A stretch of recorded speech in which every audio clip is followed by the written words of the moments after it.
Monkey Labot! O, pakawalan mo na siya, Monkey Labot. Halika na. Ayaw pakawalan yung dancer natin. Monkey Labot, dito ka muna sa harap.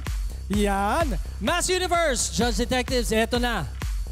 Nakakatindig balahibo ba ang performance ni Monkey Labot? Unahin ko na ngayon. Arthur? Isa po yan sa mga paborito kong kantahin nung bata pa ako. Kaya sobrang sample naman na-appreciate. ang version mo. Sige na. Sige na. Konti na.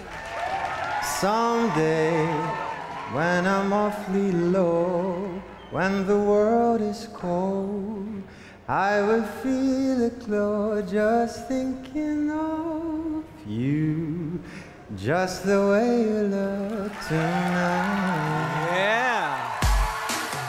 Grabe, ano? Parang distinct na mga boses, iba-iba eh. Kasi ito parang napapansin ko medyo parang old school yung dating ng boses eh, no? May tremolo, vibrato, ibang-iba eh. And si Arthur, new singer, well, hindi naman new singer, pero yung boses mo, yung style mo kasi parang medyo bago na eh, no? So, this is really interesting. Baka kilalang-kilala niyo to. So, Billy, sinasabi mo luma si Monkey Labot. hindi ko naman sinasabi. Oh, hindi daw. Hindi raw luma Hindi, si Monkey Labot. okay. Magaling lang siya Mag-place ng boses niya. Grabe.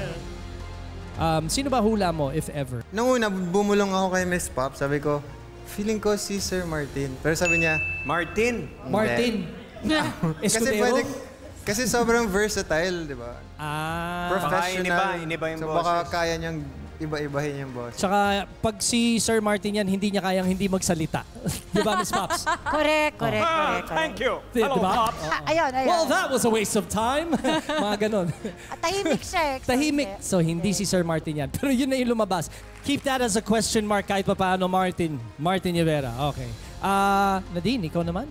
Ako hula ako si Kuya Jano, yan eh. Kuya, Ay! Similar eh, no? Oo, very similar. Tapos kanina kumakanta pa si Kuya Jano. Sinabayan ka. Sinabayan pa, so lalo akong nalito. Hindi, sobrang nagustuhan ko din yung performance niya. Actually, nung kumanta na siya, sobrang na ano ko, parang hindi ko na-expect na ganun yung boses niya. Ninaintindihan kita, Nadine. Any guesses so far?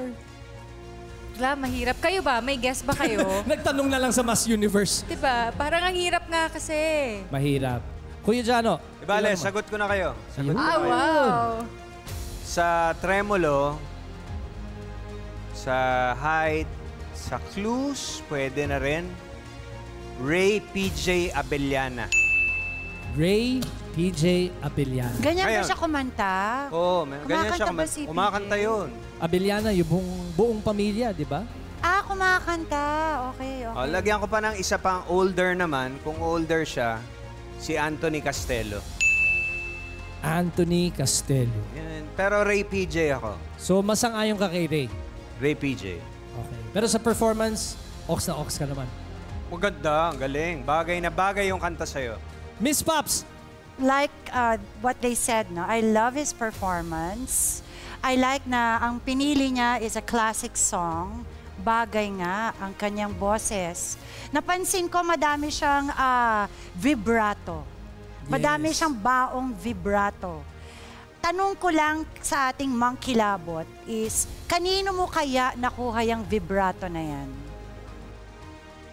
Hello, Pops. How are you? Oh, kakilala ko ni kakilala. Monkey How are you? Labot. Yes, hi. Alam mo naman na nung mga panahon natin, yan ang naririnig natin at nakakasanayan nating mga music. Kaya yan ang mga pinipili kong kanta. Naku, parang Diba? nakatrabaho Nung na panahon kita. natin. Panahon natin. Uy, ganda ng clue, Nung tayo pa noon, Okay. Si Martin ba to? Ang dami na ngayon sinasabi. Oo nga, ano ba? Martin ka ba talaga? Ano ba? Parang si Martin na to. Parang dami. Bigla na lang nagsalita eh. Kaya lang doon sa clue sa binigay ni Monkey Labot, Family of Singers. Ngayon ko lang nalaman si Ray PJ pala, Family of Singers. Ako kasi, pag sinabi mong Family of Singers, cruise lang yan. Oo, marami-rami. So, Diba? Tapos yung ganong level ng kanta, isa lang kakilala ko, Tears o Cruz. The Yan! third. Ayan. Pwede. Diba? O parang okay ba, Monkey Labot? Tama ba? So yon, Parang ang ganda ng mga Pwede, sinasabi. pwede. Maganda yan, Close. maganda yan. Parang kilalang kilala ka, Miss Paps eh. Parang Parang panahon nga. nyo eh. Oo nga. May follow-up question ka, Kuya Jano, sabi mo? Mahal mo ba si Lenny Santos? Uy, umiling! Hindi niya alam kung anong sasabihin.